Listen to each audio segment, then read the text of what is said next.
You love music? You love Echo FM 100.7. Echo FM. Echo FM 100.7. The fresh news people.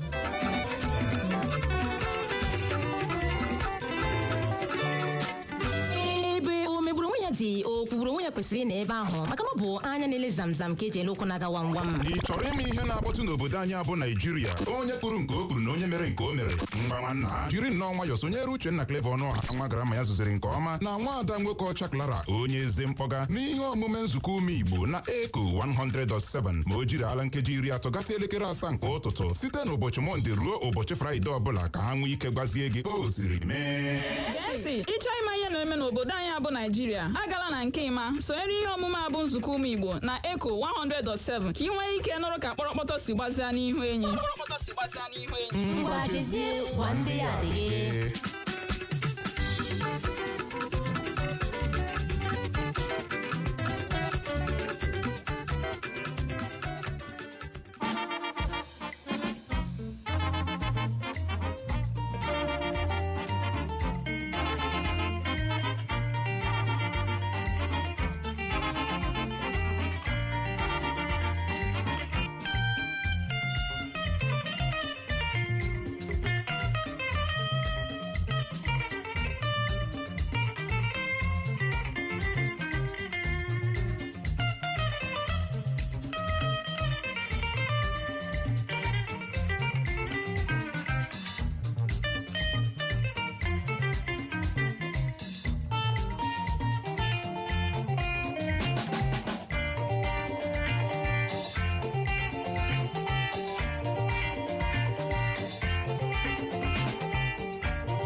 n'ala nụrụ ikoro ndanda ebe achọkatakwanụ mma ekwu abịagba ma ihe eriri n'ikpeazụ gerenụ ya nnọọ anyị gbamara m Igbo m ji aba na Igbo m ji eme ọnụ bụ akụkọ ndị ahụ bịara ahịa na ụfọdụ akpụkpọ akụkọ dịgasị iche iche bụ ndị nke bịara ahịa n'ụbọchị taa bụ Tọzụde bụ abalị 11 nke ọnwa 12 afọ 2025 n'usoro ndị Igbo ji agụ ahịa ha. Tata bụ eke mma n'ụtụtụ taa ndị unu ga-anụ olu ha bụ mụnwa n'onwe m Uchenna Clever Ọnụọha nwa gara mma ya zụziri nke ọma bọbọ nkịtị n'onwe ya nwoke na-agba mbọ ka ike kwere ya mana nwaada nwoke ọcha Clara anaghị ekpete na ana m agba mbọ odogbo Kaisedo ndị Eko FM ihe nke ogene na-ekwu ya Clara afụkwa aka na-arọ m anya mana eji m ekwu ya ọtụtụ ugboro na anya ọbụla ogbenye na-arọ ọgaranya ọ bụ nkiri ka ọ na-ekiri ya o kiricha m ya akụpụ fesi yo maka na onye lie mamiri elu m anyụ datara ya o ama mme na wọta ekele ọha na eze ma ọ bụrụ m ị ga-ekele Igbo ma Igbo dị samsam Igbo mụrụ nze ma mụọ ọzọ Igbo mụrụ m Igbo ihe ọma zuru ọnụ Igbo Chukwu chọrọ ezigbo mma pụrụ iche unu abọọla chi unu eteela ụlọ otu unu mere na nkịta asị m ya gaziere unu si ka onye chiri ya zere ndewonụ. Enwere m ike inweta data my charger today Clara nwoke ọcha? Enwere m ike inweta my charger taa? Uchewo biko eji m peace bịa n'ụtụtụ a. Ejikwa m peace. Watch ya very well. Watch ya very well. Watch ya very well. Ị ga-ahụ na approach m dị ọ dị matured. Watch ya very well. Ị ga-ahụ na eji m approach m dị okay. Eji m olu ndụ jụọ gị ajụjụ. Anaghị m achị na-achere. Enwere m ike inweta charger mmiri m today. Uche biko gaa sara akwa gị ebe ị gasara ya. N'ụbọchị Sọnde ka m nyere gị ya charger. I nyere m charger na nrọ ka na mmadụ. Na black ahụ iko. Na-enyekwa gị ndị ọtụtụ ndị mmadụ. Kedu ihe mere m ji ahụghị m na abụ akpa? Clara, go and bring my charger. Uche ama m onye jee chọtara m my charger. Ịma ana ha m ekwula ya ino gị na eteki ya lightly. gị chee na ikekwe ọwa egwu ka m na-egwu biko enye gị chaji tutu ruo mgbe m ga-abịa ọrụ like this gbarazie glove eji akụ ọkpọ that day ka ị ga-amara na ọ chala red that day ka ị ga-amara na mụ na gị anaghị ajakata eze gịnị mere olu na-agaghị ala ị nyere m chaja ọwụ na ihe ka ọ na mmadụ m na-ahụ onye anọ awụnụ m ewu anaghị m akọta ihe nke na inye m chaja ama na ị nyere m chaja Uche biko, eji m Chineke rịọ gị. Clara, I am in a still very alive. a good mood. I am still alive n'ihi ya tụgidela m asị. Yes. Uche, don't provoke me this morning. Eji m Clara, let me provoke you. Ka m provoke you kene gị. Kedu ihe ị ga-eme ma m provoke oge? Uche biko, eji m Chineke rịọ gị. Enye m gị charger gị. Go and bring my charger. Mara m enwere nwaanyị ọzọ. Jee wetere m my charger. Charger my mother mezuora m ego m azụọ. Charger mmiri m. My water charger. Go and bring it for me. Uche, so you're saying the water. Is it what you're trying to tell me? My charger, the water. Yes. Your charger. Is it not your this thing? So your charge is not the water. My which thing? So you're saying the water. Your charge is a charge. Get your this thing. No. Okay. God. Ịma ọchịwala ịma omekwu ugbu a ma kansụlụ ihe ndị m chọrọ imere gị n'ekeresimesi ndị na-amaghị asị na adị m wicked asị na adị m wicked. Please, I am begging you, cancel them biko. Achọrọ m peace. See these remaining days in this December. Uche, achọrọ m peace.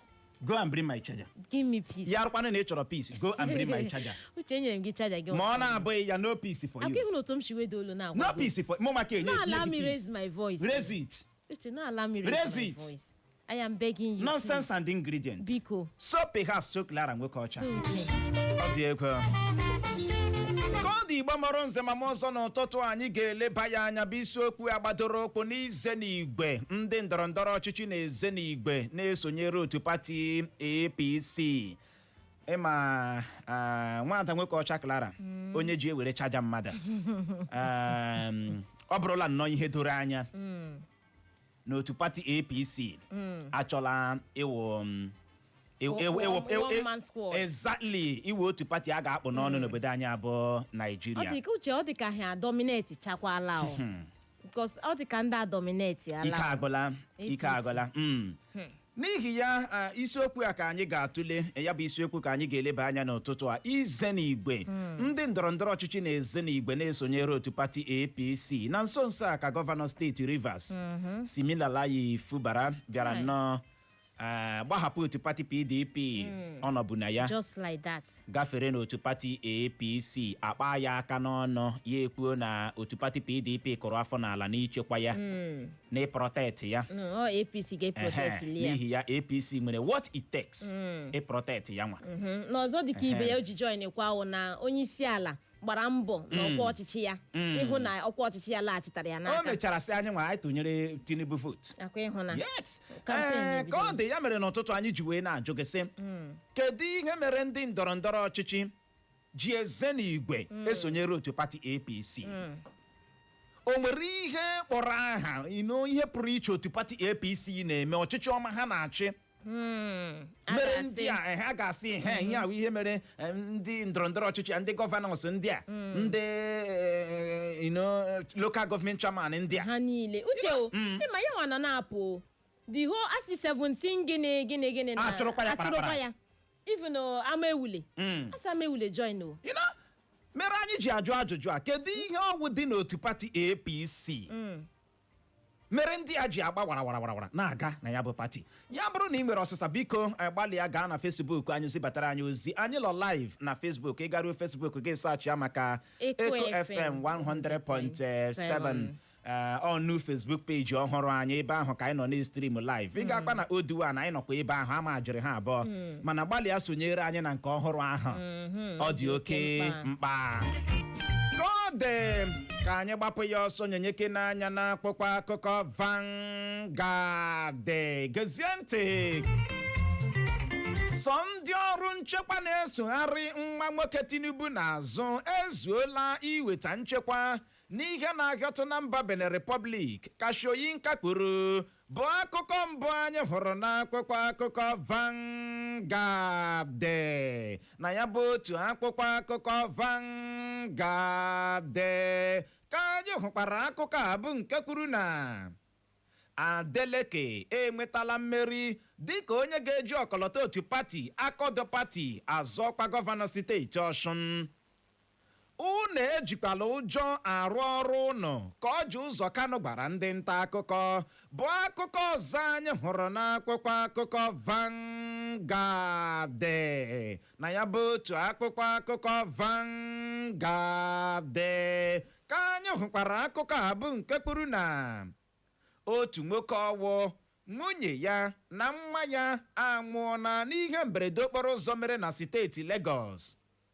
Tinubu na ndị niile chọrọ iji ọkọlọtọ otu pati APC azọkwa gọvanọ steeti Ọshụn enwe n'ọgbakọ na Abuja bụ akụkọ ọzọ anyị hụrụ n'akwụkwọ akụkọ Vanguard na ya bụ otu akwụkwọ akụkọ Vanguard ka anyị hụkwara akụkọ a bụ nke kwuru na obi adịghị m mma na ego karịrịtarị naira 4 over 4 trillion naira ọchịchị etiti ji ndị ọrụ ngo kọntratọs n'ụgbọ ka onye isi ala Tinubu kwuru. Enweghị nchekwa, Makinde esiola aka n'ala dee n'ire ime ka steeti Ọyọ bụrụ ebe na-ekpo ọkụ nye ndị omekome bụ akụkọ ọzọ anyị hụrụ n'akwụkwọ akụkọ Vanguard na ya bụ otu akwụkwọ akụkọ Vanguard ka anyị hụkwara akụkọ a bụ nke kwuru na gọvanọ steeti Bauchi bụ Bala Mohammed apụtala kwuo na ọ bụ okpokpo asị bụ akụkọ ahụ na-efegharị na ọ na-ama amụma ịgbahapụ otu pati PDP.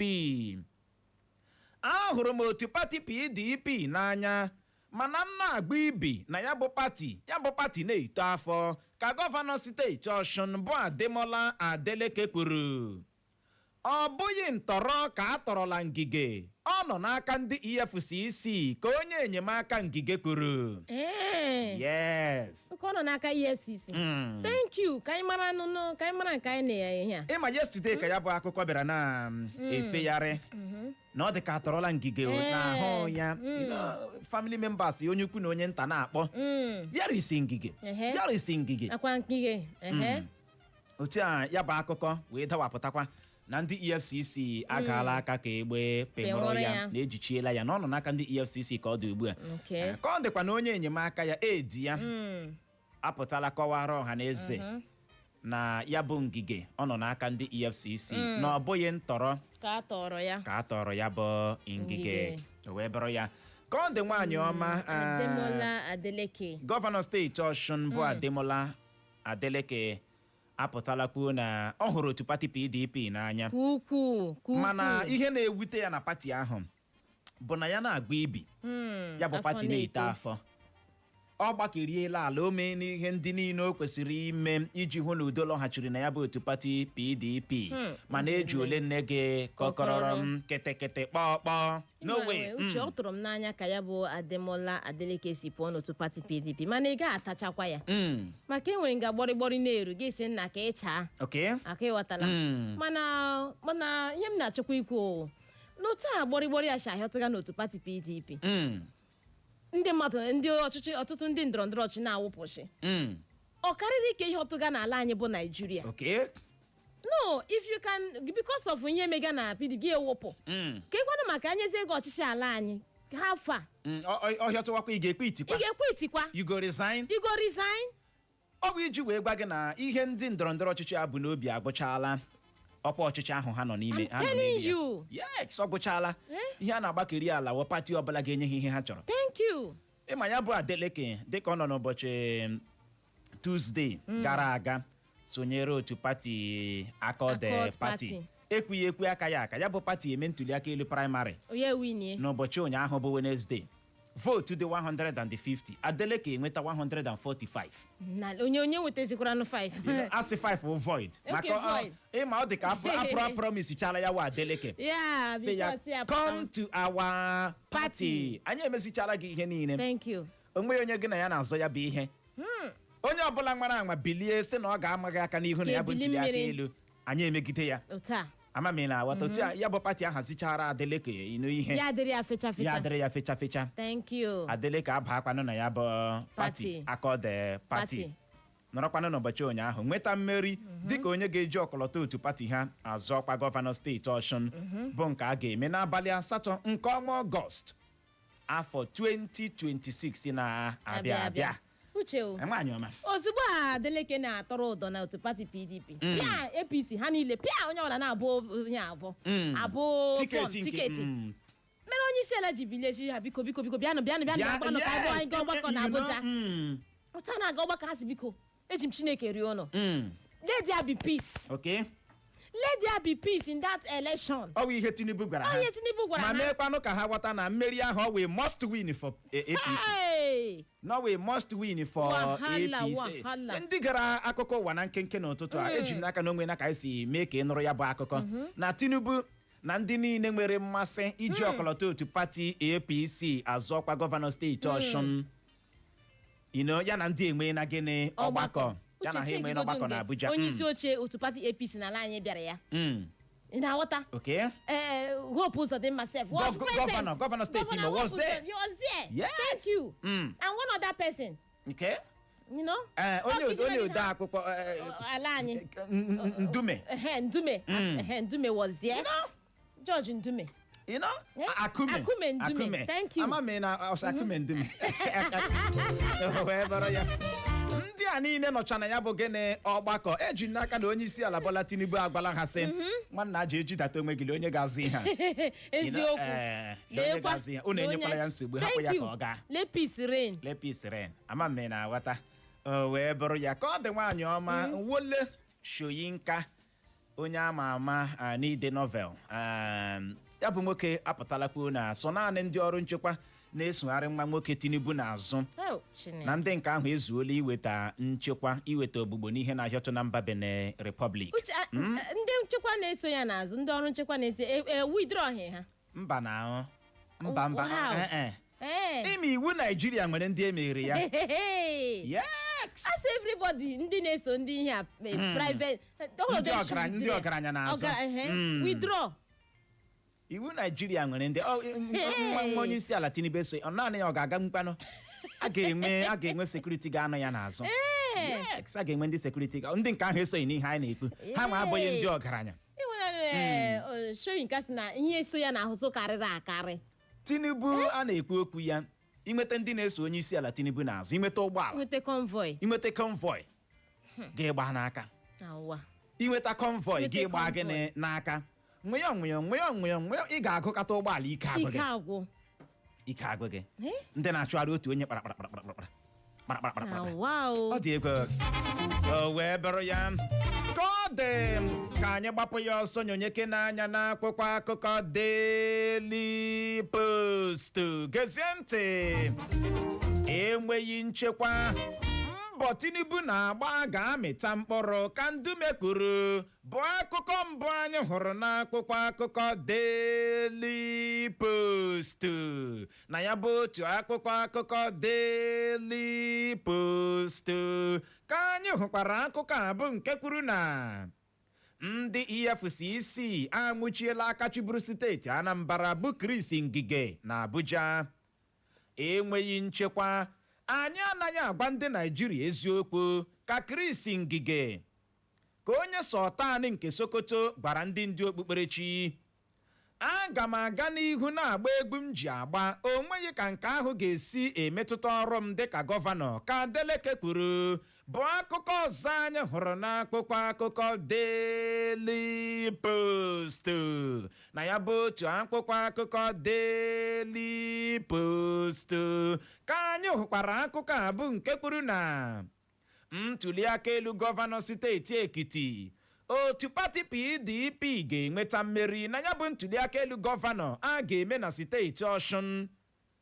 Ka anyị were ya bụ akụkọ ọzọ ntuliaka elu gọvanọ steeti Ọshụn otu pati PDP ga-enweta mmeri na ya bụ ntuliaka elu gọvanọ a ga-eme na steeti Ọshụn n'afọ 2026 na-abịa abịa ka onye na-arụgodi ọrụ dịka onye isi oche otu pati PDP n'ala anyị bụ Turaki kwuru ndị ọkpa egbe bandit dị 43 43 awakpola obodo ndị e nwere na steeti Zamfara gbuo mmadụ abụọ gbim ozu ha dọrọ ma merụọ mmadụ abụọ ahụ bụ akụkọ ọzọ anyị hụrụ n'akwụkwọ akụkọ Daily Post na ya bụ otu akwụkwọ akụkọ Daily Post ka anyị hụkwara akụkọ a bụ nke kwuru na mgba ogbunigwe gbawara na steeti Borno emerụọla mmadụ 4 ahụ.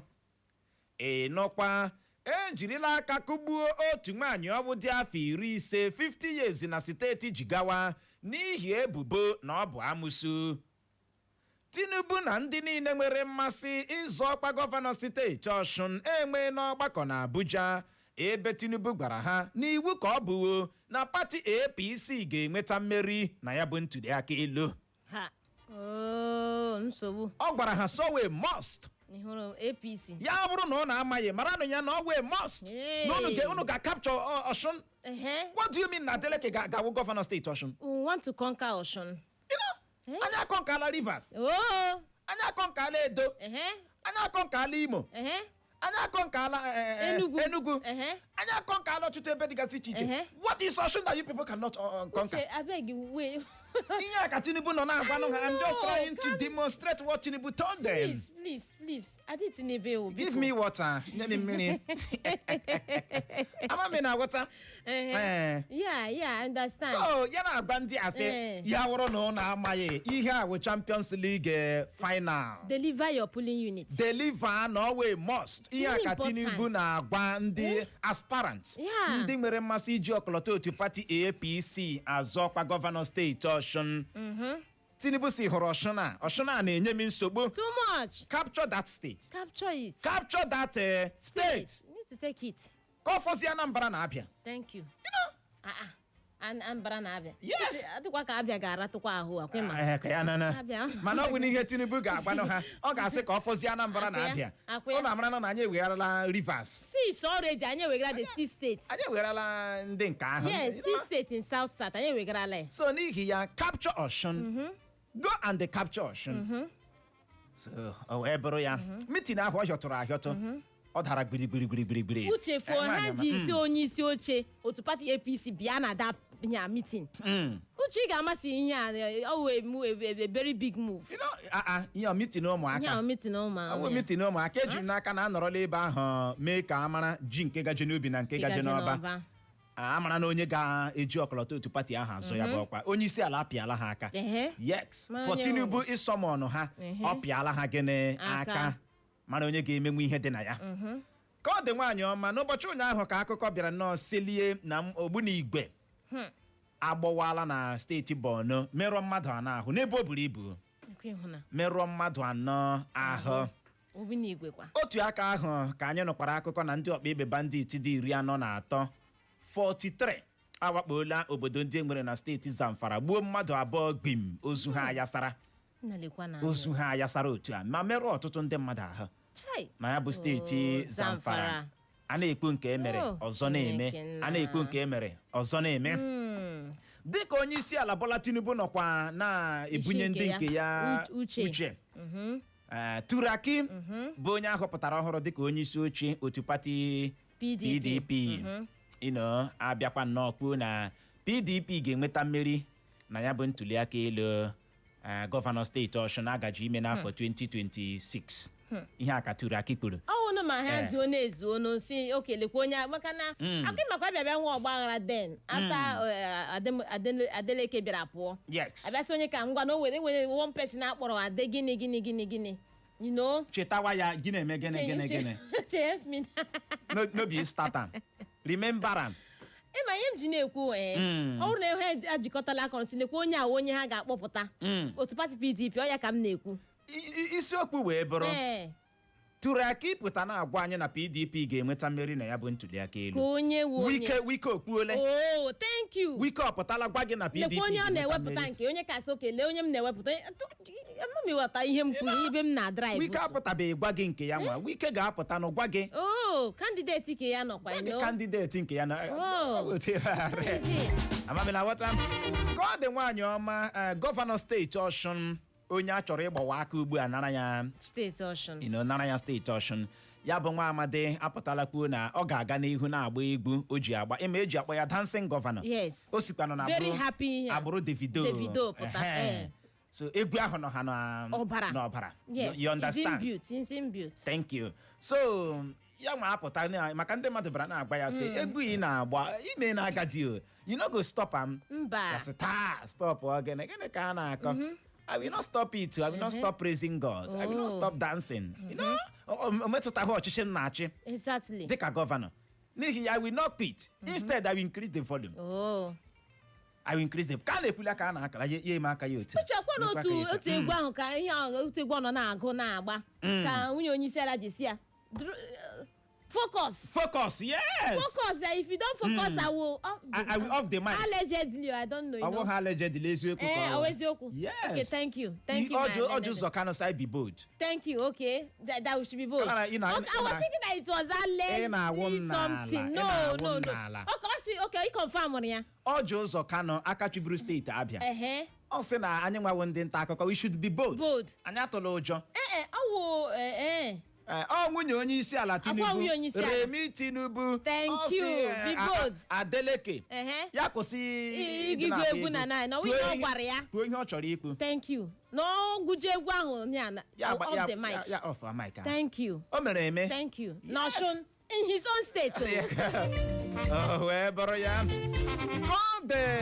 ka anyị gbapụ ya ọsọ nyonyeke n'anya n'akụkọ akụkọ Punch gezie ntị agbagbuola mmadụ abụọ ozu ha yasara n'ọgụ a na-eche na ndị otu nzuzo lụrụ na steeti Lagos bụ akụkọ mbụ anyị hụrụ n'akwụkwọ akụkọ Punch na ya bụ otu akwụkwọ akụkọ Punch ka anyị hụkwara akụkọ abụ nke kwuru na otu onye ọkwọ ụgbọala trọkụ ọwụ agbafuola dịka o ji trọkụ ya chigbuo otu nwoke ọwụ chigbuo nwunye ya ma chigbuo nwa ha na steeti Lagos.